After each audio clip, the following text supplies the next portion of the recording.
നമ്മൾ സന്തോഷത്തോടെ അഭിമാനത്തോടു കൂടി ഇങ്ങനെ ജീവിച്ചു പോകുമ്പോഴായിരിക്കും ഇൻസൾട്ട് എന്നുള്ളൊരു ബിറ്റർ ടേസ്റ്റ് നമ്മുടെ ലൈഫിലേക്ക് കടന്നു വരുന്നത്. വെൻ വി ഗെറ്റ് ഇൻസൾട്ടഡ്, അപമാനിതരാകുമ്പോൾ എൻ്റെ ലൈഫിലും ഒരുപാട് ഒരുപാട് ഒരുപാട് ഇൻസൾട്ടുകൾ ഞാൻ നേരിട്ടിട്ടുണ്ട്. ഇതൊരു ലൈഫ് എക്സ്പീരിയൻസ് എന്നുള്ള പോലെ ഞാൻ പറയാണ് കേട്ടോ. നമ്മൾ ഇൻസൾട്ടഡ് ആകുമ്പോൾ നമ്മൾ എങ്ങനെ പ്രതികരിക്കണം? ഇൻസൾട്ട് എന്ന് പറയുമ്പോൾ എല്ലാവർക്കും ബിറ്റർ ടേസ്റ്റ് ആണ്. ചില ആളുകൾ സാമ്പാർ വയ്ക്കുമ്പോഴേ കയ്പ്പയ്ക്കയുടെ കഷ്ണം ഇടും. നല്ല രുചിയോടുകൂടി സാമ്പാർ ആസ്വദിച്ച് കഴിച്ചുകൊണ്ടിരിക്കുകയായിരിക്കും. അല്ലെങ്കിൽ നമ്മൾ നല്ല ടേസ്റ്റോടുകൂടി ഒരു വിഭവം കഴിക്കുമ്പോൾ അതിൻ്റെ ഇടയിൽ കിട്ടുന്ന ഒരു ബിറ്റർ ടേസ്റ്റ്.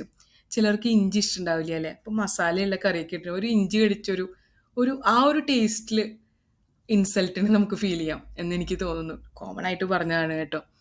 എൻ്റെ വർക്ക് സ്പേസിലാവുമ്പോൾ ഞാൻ 2 പോസ്റ്റ് ഗ്രാജുവേഷൻ ഉണ്ട്. അപ്പോൾ ചില സമയത്ത് നമ്മളുടെ ഒപ്പം വർക്ക് ചെയ്യുന്ന ആൾക്കാർക്കോ അല്ലെങ്കിൽ നമ്മുടെ സുപ്പീരിയർ ആയിട്ടുള്ള ആൾക്കാർക്കോ ഒരു പക്ഷേ ക്വാളിഫിക്കേഷൻ എന്നുള്ള ഈഗോ വരാം. അപ്പോൾ അവർ വേണ്ടിടത്തും വേണ്ടാത്തിടത്തും ഒക്കെ ഇൻസൾട്ട് ചെയ്യാൻ ശ്രമിച്ചുകൊണ്ടിരിക്കും. ആദ്യമൊക്കെ കരയുമായിരുന്നു, നല്ലോണം കരഞ്ഞിട്ടുണ്ട്. എനിക്കറിയില്ല ഞാൻ എന്തിനാ കരഞ്ഞിരുന്നതെന്നുള്ളത്. പക്ഷെ ആ ഒരു മെച്യൂരിറ്റി പിന്നീട് എനിക്ക് വന്നു.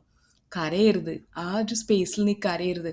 നിന്നെ ഇൻസൾട്ട് ചെയ്യുന്നത് വേറെ പല കാരണങ്ങൾ കൊണ്ടാകാം, അല്ലാതെ നീ അവിടെ ഒരു തെറ്റും ചെയ്തിട്ടില്ല എന്നുള്ളൊരു കാര്യം എൻ്റെ മൈൻഡിൽ വന്നത് വളരെയധികം വർഷങ്ങൾക്ക് ശേഷമാണ്.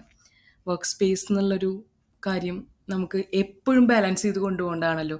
കൊളീഗ്സ് ആയാലും നമ്മുടെ മേലെ ഇരിക്കുന്ന മേലധികാരികളുടെ ഇടയിലായാലും. അപ്പം ചിലപ്പോൾ നമ്മുടെ ക്വാളിഫിക്കേഷൻ ആവും, അല്ലെങ്കിൽ നമ്മൾ മറ്റുള്ളവരോടുള്ള ഇടപഴകുന്ന രീതിയായിരിക്കാം. എന്തോ നീരസം വന്നു കൊളീഗ്സിൻ്റെ ഇടയിലും ഇൻസൾട്ട് ചെയ്യാനുള്ള എവിടെ ചാൻസ് കിട്ടണോ അവിടെയൊക്കെ എനിക്ക് നല്ലോണം ഇൻസൾട്ട് കിട്ടിയിട്ടുണ്ട്. നന്നായി കരഞ്ഞിട്ടുമുണ്ട്, കരഞ്ഞ് കരഞ്ഞ് ഇറങ്ങിപ്പോന്നിട്ടുമുണ്ട്. അപ്പോൾ പക്ഷെ ഇപ്പോൾ അങ്ങനെയല്ല കേട്ടോ. കരയരുത് കരയരുത് ജിതാ എന്ന് മനസ്സിൻ്റെ ഉള്ളിൽ പറഞ്ഞിട്ടാണ് ഓരോ ഇൻസൾട്ടിനെയും ഞാൻ നേരിടാറുള്ളത്. പിന്നീട് രണ്ടാമത്തെ ഇൻസൾട്ട് ഉണ്ടായത് ബോഡി ഷേമിംഗ് ആണ്. ബോഡി ഷേമിംഗ് എന്ന് പറയുമ്പോൾ ഇപ്പോഴൊക്കെ അത് തെറ്റാണെന്നുള്ളത് കുറേ മീഡിയ വഴി പലർക്കും അറിയാം. പക്ഷെ പണ്ടൊന്നും തെറ്റാന്ന് ആർക്കും തോന്നിയിട്ടില്ല. പലയിടത്തു നിന്നായിരുന്നു നമ്മൾ ഈ പണ്ടത്തെ വീഡിയോസിൽ വാറൊക്കെ കാണുമ്പോൾ കണ്ടിട്ടില്ലേ, എവിടെ നിന്നും എല്ലാ സ്ഥലത്തുനിന്നും ഏരോ കിട്ടുന്ന പോലെയായിരുന്നു ബോഡി ഷേമിംഗ് എന്ന് പറയുമ്പോൾ. അല്ലാണ്ട് ബോഡി ഷേമിംഗ് ഉണ്ടാവാറുണ്ട്. അപ്പോൾ അപ്പോഴൊക്കെ ഞാൻ ഇൻസൾട്ടഡ് ആവാറുണ്ട്. എൻ്റെ സെൽഫ് എസ്റ്റീമിനെ തകർക്കുന്ന എന്തും എനിക്ക് ഇൻസൾട്ടായി ഫീൽ ചെയ്യാറുണ്ട്. അപ്പോഴൊക്കെ ഞാൻ കരഞ്ഞിട്ടുണ്ട്. ഞാൻ പഠിച്ചത് കുക്കിംഗ് അല്ലായിരുന്നു, പക്ഷേ ലൈഫിലോട്ട് വരുമ്പോൾ കുക്കിംഗ് മസ്റ്റാണ്. അതേ രീതിയിൽ ഞാൻ ശ്രമിക്കാറുണ്ട് ബെസ്റ്റായിട്ട് ഉണ്ടാക്കാൻ.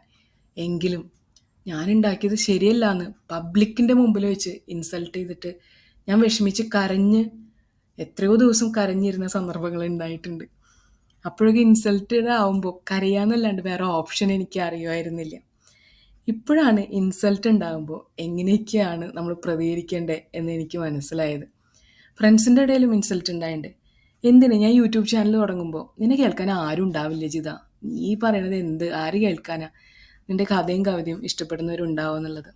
ഇന്നെനിക്ക് അഭിമാനത്തോടു കൂടി പറയാൻ കഴിയും 944 ആൾക്കാർ എന്നെ കേൾക്കുന്നുണ്ട്. ഒരു പക്ഷെ അതിനും മേലെ ലോകത്തിൻ്റെ പല ഭാഗത്തു നിന്നും. അപ്പോൾ ഇൻസൾട്ട് ഒരിക്കലും നമ്മുടെ ഫുൾ സ്റ്റോപ്പ് ആക്കരുത്. അവിടെ നിന്ന് നമ്മൾ മൂവ് ചെയ്യണം, ഒരുപാട് ഒരുപാട് മൂവ് ചെയ്യണം. നിങ്ങൾക്കും ജീവിതത്തിൽ പലതരം കയ്പ്പ് നിറഞ്ഞ അനുഭവങ്ങൾ ഉണ്ടായിട്ടുണ്ടാവില്ലേ? അത് സാമ്പാറിൽ നമുക്ക് ഇഷ്ടമില്ലാത്ത കയ്പ്പക്കായ കഷ്ണം പോലെ എടുത്ത് മാറ്റുകയോ അതോ മസാലക്കറിയിലത്തെ ഇഞ്ചി പോലെ അതെടുത്ത് മാറ്റുകയോ ചെയ്യാം. Move on. Nobody can stop you. നമ്മൾ തോൽക്കാനുള്ളവരല്ല.